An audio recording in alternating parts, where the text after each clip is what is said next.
Cukup ya, kita persilakan ke Pak Menteri yang berupa saran kalau materi yang akan dibahas di Panja boleh nanti kita bahas, Pak. Ya, silakan, Pak. Baik Pak, terima kasih. Bapak Ibu sekalian yang saya muliakan, yang saya hormati, insya Allah saya sangat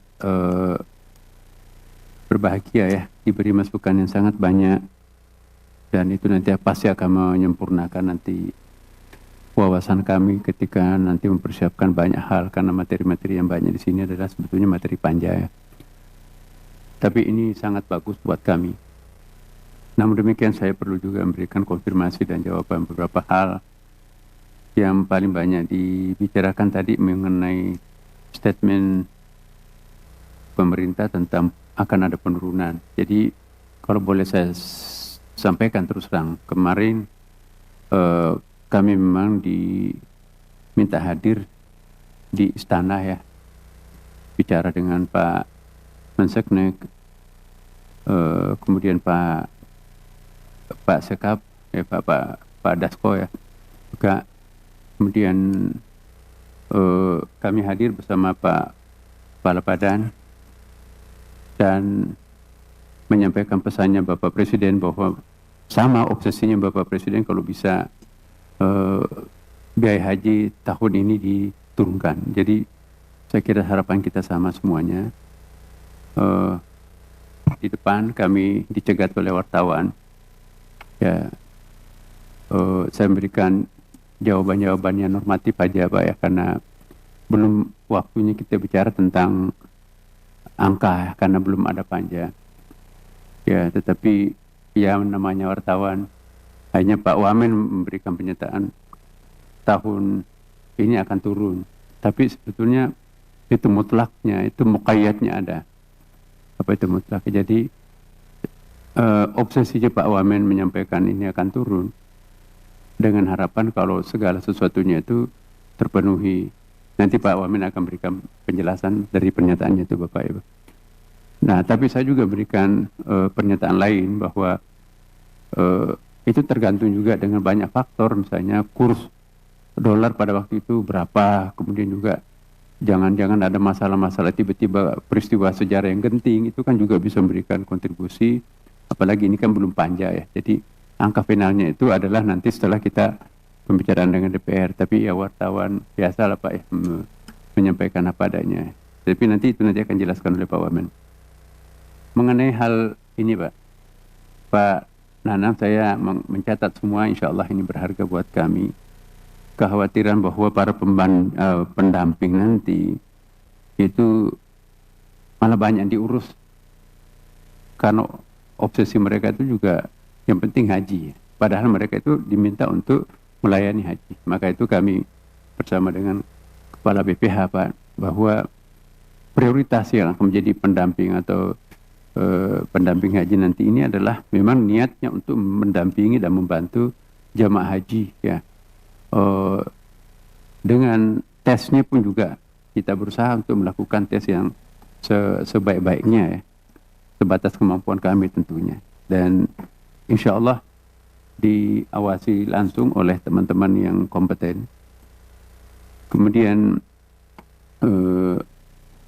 ya nanti angka-angka itu saya bicarakan secara khusus. Bu Sally, Bu, terima kasih Bu. Jadi banyak sekali masukan buat kami juga nanti untuk menjadi penyempurnaan, misalnya visa ziarah.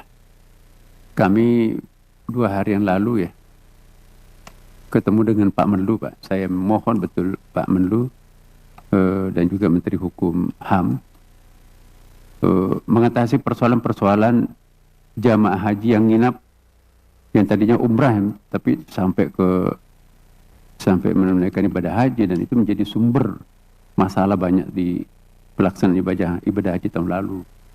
Nah, kami bersepakat banyak hal. Kami juga akan dalam waktu dekat ini lebih intensif bicara dengan Menteri Dalam Negeri Bapak. Banyak hal sebetulnya ya. Jadi jangan ada pemalsuan identitas. Ya, misalnya suaminya meninggal, tapi kok tiba-tiba pendampingnya orang dari provinsi lain, satu kulit hitam, satu kulit putih. itu ada semacam penipuan, dan bahkan Pak Tito mengatakan itu bukan penipuan biasa, itu sudah pidana tuh, ada ancaman hukumannya. Jadi kami akan perketat siapa yang nanti akan menjadi pengganti terhadap almarhum atau yang tidak sanggup untuk membayar. Benarkah itu adalah muhramnya nanti akan datang yang akan bertanggung jawab sesuai dengan peraturan dan perundang-undangan. Jadi ini kami pun juga akan bicarakan nanti lebih detail dengan Pak Menteri Dalam Negeri. Kemudian juga stay di Mekah, ya sama dengan ditanyakan juga yang lain. Kami juga bicarakan dengan kemarin kemungkinan apa yang bisa kita lakukan memperlama atau mempercepat stay-nya di Mekah. Kalaupun juga jumlah harinya tetap sama, tetapi kita bisa punya alternatif lain, tapi itu pun juga melalui persepakatan dengan bapak-bapak. Kami tidak ingin memutuskan sendiri ya. Bisa saja yang bikin mahal jemaah haji itu kan karena hotel dekat-dekat Mekah itu, dekat Ka'bah itu ya. Kalau kitab kuning yang kita lihat, misalnya di dalam kitabnya Ibnu Arabi itu, jadi ada riwayatnya begini Bapak. Ibnu Arabi itu bingung. Ada hadis yang mengatakan bahwa salat di Mekah itu 100.000 lebih utama daripada salat di luarnya. Bahkan ada riwayat 200.000. Nah, Ibnu Arabi ini seorang ulama, bahkan Imamul Aulia menurut istilahnya sebagian sufi. Dia ingin klarifikasi, dia ingin memastikan yang dimaksud 100.000 lebih utama itu salatnya itu di mana. Akhirnya di dalam riwayat itu, di dalam Futuhatul Makkiyah jilid 1 itu ada 4 jilid, ada versi 6 jilid kitabnya.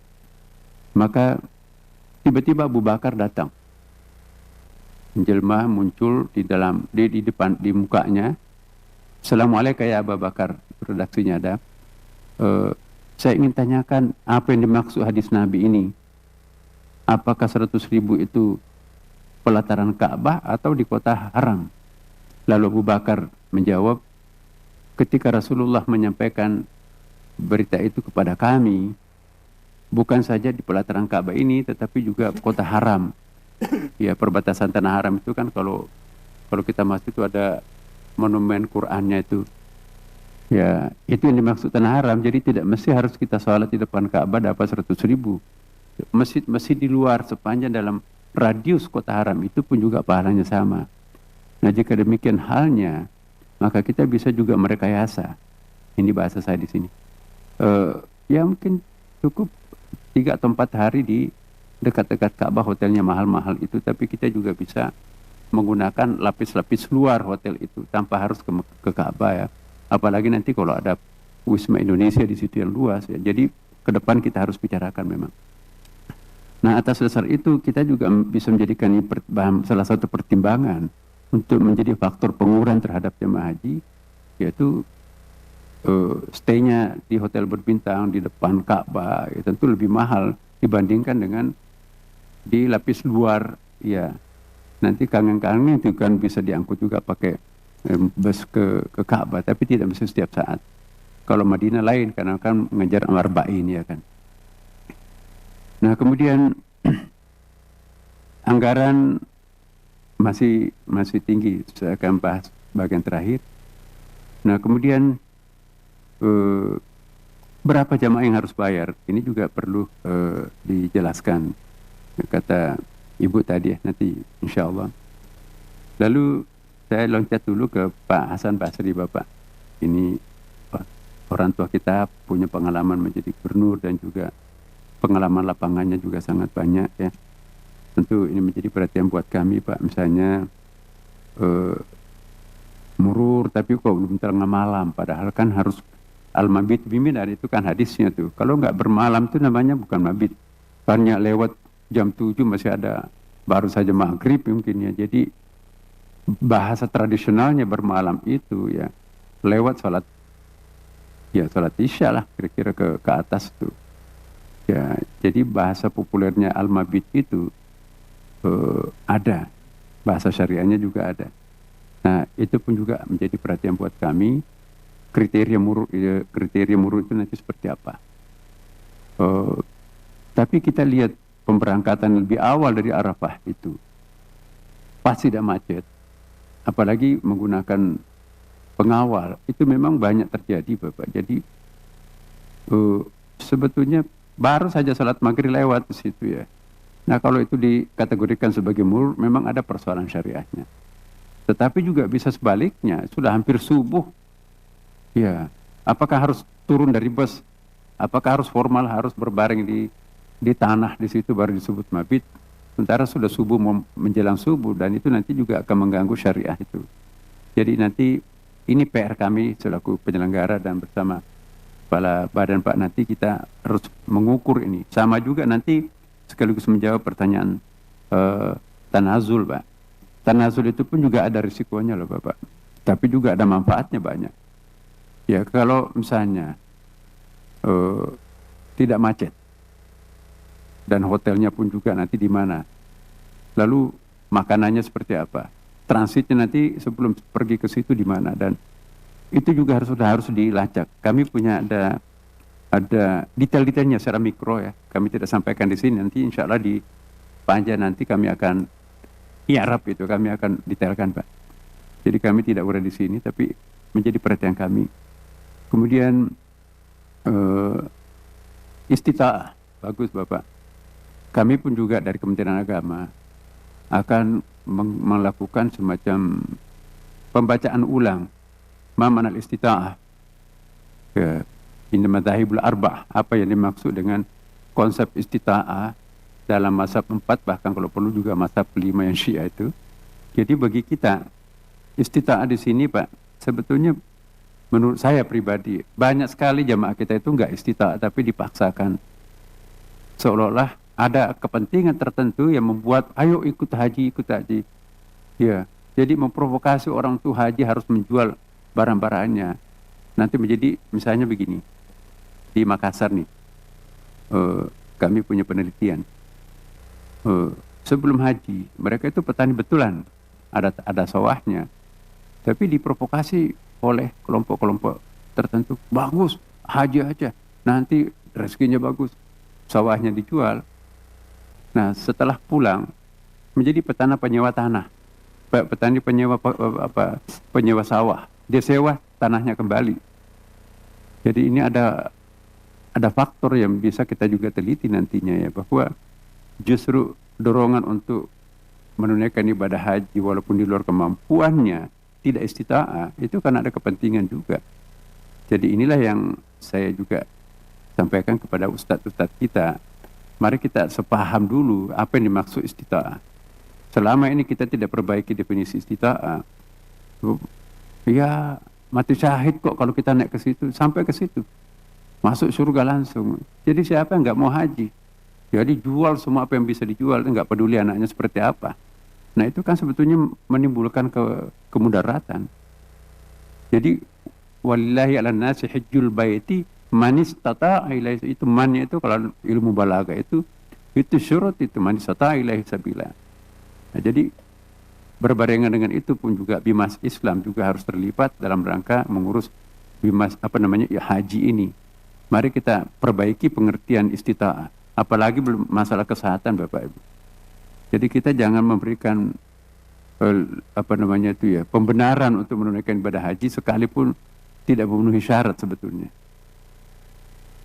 Bahkan juga yang punya banyak uang itu juga seolah-olah dibujuk-bujuk, enggak apa-apa, pahalanya banyak, gampang kok. Jadi jangan sampai kita mengedepankan koleksi untuk kita berangkatkan ke Makkah dengan kepentingan tertentu, akhirnya kita melanggar batas-batas istita'ah ini. Bahkan juga masalah-masalah kebijakan nasional kita langgar. Sudah berpuluh-puluh kali haji, ya karena punya kemampuan dan segala macam haji lagi. Ya. Jadi kita harus menjadi contoh Pak. Saya 11 tahun saya jadi pejabat di Kementerian Agama. Tidak satu kali pun Kementerian Agama menghajikan saya. Dan saya tidak pernah haji melalui Kementerian Agama. Karena bagi saya, jamaah kita terlalu banyak yang ingin, saya sudah haji kok. Kecuali kalau undangan Saudi Arabia itu kan lain. Nah jadi ini Bapak Ibu sekalian. Kemudian juga hal lain yang perlu saya juga jawab pada kesempatan ini Ibu, Pak, misalnya di embarkasi haji antara di Ambon ya Pak ya. Nah, ini menjadi catatan kami ya. Apa yang sudah baik pada pelaksanaan haji yang lalu, kita akan pertahankan, kalau perlu ditingkatkan. Tapi apa yang menjadi masalah itu tidak bisa ditoleransi. Nah, kemudian juga aula keberangkatan menjadi catatan kami Pak Dirjen ya, Pak Kepala Pak. Kemudian teman dari Ibu Asin dari PKB ya, BPKH memberikan manfaat sebesar-besarnya, betul Pak. Jadi kami juga diskusi dengan BPKH. Tidak pernah ada undangan BPKH yang saya tidak hadir, karena saya ingin beri masukan juga kepada kawan-kawan kita pengelola BPKH ini, termasuk di Mekah juga. Mohon maaf kalau ada BPKH di sini. Ya, saya bukan pebisnis, tetapi dana yang sebesar ini sebetulnya banyak yang bisa kita lakukan, tapi itu wilayah lain. Misalnya saya tanya keuntungan Anda selama satu periode haji di Mekah kemarin, ya disebut angka sekian. Jadi saya pikir apa nggak bisa menjadi 5 kali lipat dari itu dengan modal seperti ini. Jadi saya kira juga sambil jalan bukan hanya memperbaiki haji, tetapi bagaimana caranya BPKH ini mengintensifkan dengan cara-cara yang halal, mengefektifkan penggunaan dana besar itu. Kita di Malaysia kan misalnya lembaga tabung haji itu banyak sekali kreasi-kreasinya. Lalu kemudian anggaran operasional kanwil Pak untuk untuk memperhitungkan bulan suci Ramadan. Saya kira nanti juga ini penyuluhan ibadah haji sekarang ini sangat mudah Bapak Ibu. Sekarang di handphone ini pun juga lebih detail, lebih jelas daripada penceramah pembimbing haji itu. Ini sudah lengkap dengan gambarnya. Jadi kami Pak ke depan nanti insya Allah tentu bekerjasama dengan BPH. Kita akan ada model BPK tanpa harus ada anggaran. Ya, biarlah anggaran itu nanti untuk menjadi faktor penghemat ya. Tapi mohon maaf kami belum bisa lakukan sekarang, kan baru 1 bulan lebih kami di sini Bu. Kemudian juga istitaah fisik, catatan kami Pak, konsumsi di Mina ya. Kemudian zona Jatim kami catat di sini, insya Allah jangan sampai catatan ini hilang. Tanazul Bapak Ibu, catatan buat kami juga. Iya. Nah, untuk Pak Askrin, Pak siapa Pak? Iya. Nah ini betul Pak, bagaimana caranya untuk mencari faktor pengurang, jadi mengiringkan dengan perpendekan waktu. Kami insya Allah mungkin tahun depan kita akan melakukan simulasi-simulasi dengan kerjasama dengan Saudi Arabia tentunya, karena ini kan faktornya bukan hanya Indonesia ya, tapi faktornya juga di Saudi Arabia, bukan negara kita. Tapi saya yakin melalui lobby-lobby kita, apalagi Menteri Haji sekarang ini kan bekas lama menjadi Menteri Kesehatan Bapak, lama juga Menteri Perdagangan, alumni Amerika, jadi kami nyambung vocabnya. Dan kami bicara pada waktu itu, kata Pak Menlu, biasanya kan Pak Menteri Haji yang lalu-lalu itu hanya 15 menit. Nah ini kami lebih 1 jam barangkali bisa, kan bicara tentang identitas umat Islam segala macam ya. Jadi ada persambungan rasa antara kami dengan beliau. Kemudian juga kami juga tadi saya sampaikan ya, jangan terlalu lama di sekitar Ka'bah yang hotelnya mahal. Kemudian juga aftur Pak, kami juga bicara kemarin, aftur itu bisa turun sekian digit tertentu kalau melalui lobby-lobby dengan Pertamina, dan Pak Wamen kami juga bersama kami dengan Pak Kaban kemarin Pak ya, ada angka-angka dan ada kehendak pemerintah juga untuk melobi agar aftur ini bisa ditekan, dan itu nanti akan berpengaruh kepada Garuda atau penerbangan lain. Kemudian juga tentu saja, ini saya harus buka di sini bahwa pemerintah akan berusaha setegas-tegasnya untuk tidak melakukan toleransi terhadap segala macam penyimpangan-penyimpangan yang dilakukan oleh siapapun di Tanah Suci dan di Indonesia. Kalau kita sepakat bahwa kita akan melakukan pengurangan dana ibadah haji, ONH haji, maka mari mulai dari diri kita sendiri masing-masing, siapapun, mari kita introspeksi, mari kita betul-betul lillahi ta'ala. Ya, saya ingat di bahasa pesantren, jangan pernah ada yang membisniskan urusan-urusan rukun Islam, itu akan terancam su'ul khatimah. Berbisnis dengan haji, banyak contoh justru su'ul khatimah, Bapak Ibu. Apa kita akan memperoleh keuntungan dengan cara-cara seperti mereka yang, dan pada akhirnya ya kita punya pengalaman lah, berapa banyak orang yang membisniskan urusan-urusan rukun Islam itu tidak ridhai oleh Allah Subhanahu wa taala. Maka itu kami juga akan pertegas, mulai dari petugas-petugas kami nanti akan ke sana, kami memantau siapa yang akan bermain di wilayah-wilayah manapun juga di sana itu. Ini mohon izin kepada yang kami muliakan Komisi 8. Kemudian juga iya, asrama haji di Tangerang Bapak kami perhatikan. Ya, kemudian juga Adinda dari Punguh ya. Kami perhatikan, saya tidak jawab, tapi kemudian juga Ibu Amaniah ya, kami juga catat di sini. Pembanding, kami juga di Garuda kemarin ya, pembicaraan dengan direktur kami, bicara juga dengan pihak Lions, dengan Riyadh, ternyata Lion ini jauh lebih mahal daripada Garuda. Ya, sedangkan Garuda ya itu juga mungkin ya memang lebih di bawah daripada Riyadh. Ya, jadi kalau terlalu turun nanti jarak antara Riyadh dengan Saudi dengan Garuda itu juga angka psikologisnya terlalu tinggi. Jadi kami juga mencoba untuk melobi apakah Saudi ini juga bisa bertoleransi dengan kenyataan ya bahwa Garuda sudah turun sekian, ya itu juga turun. Jangan sampai nanti tetap pada patokannya seperti itu, akhirnya Garuda pun juga enggan untuk melakukan penyesuaian dengan apa yang kita harapkan. Tapi lagi-lagi ini sedang kita proses, Pak. Kami mohon waktu. Kemudian juga sebelum dilanjut Pak, kami perpanjang dulu. Oh iya Bapak. Sampai jam 13. Ya. Dipersingkat saja Pak Menteri. Terima kasih Pak. Saya juga mohon diingatkan kami rapat kami dengan Bappenas setelah ini. Ya,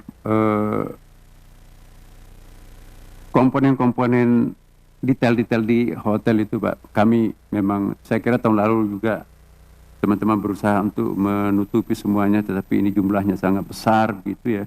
Ada saja mungkin bisa ditemukan, tapi yang penting buat kita ke depan ini bagaimana mengeliminir kekurangan-kekurangan mikro yang dihadapi, yang dialami oleh jamaah kita, insya Allah.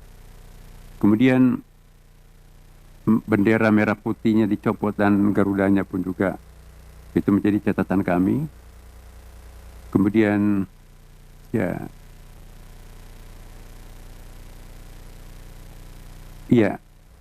saya bagian terakhir saja saya akan masuk ke mengenai penurunan ini Bapak. Ya, antara lain, nah kalau kita lihat angka-angka yang disampaikan di sini ya, memang BP-nya itu 65, sekian, ya. Panjarnya apa namanya itu istilahnya? Setoran haji awal kan sudah ada 25 juta ya, 25 juta ditambah berarti kita harus menambah 40 juta sekian. Berarti memang selisihnya naik 9 juta ya. Nah padahal persepsi masyarakat kita itu memang turun itu bukan berarti totalitas BP tambah BPIH, karena mereka kan tidak paham tentang itu ya.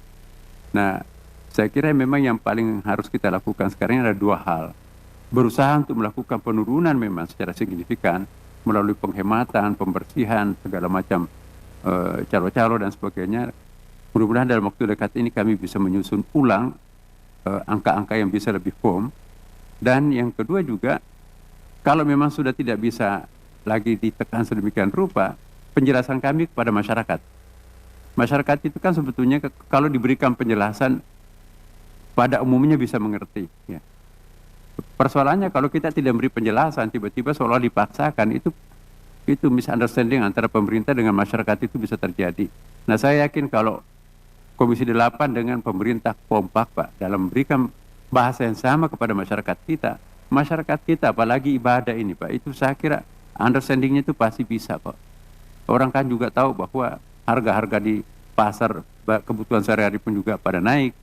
Ya, jadi yang penting penjelasan kita kepada masyarakat. Nah, mungkin Pak Wamen, Pak, akan berikan penjelasan. Terima kasih.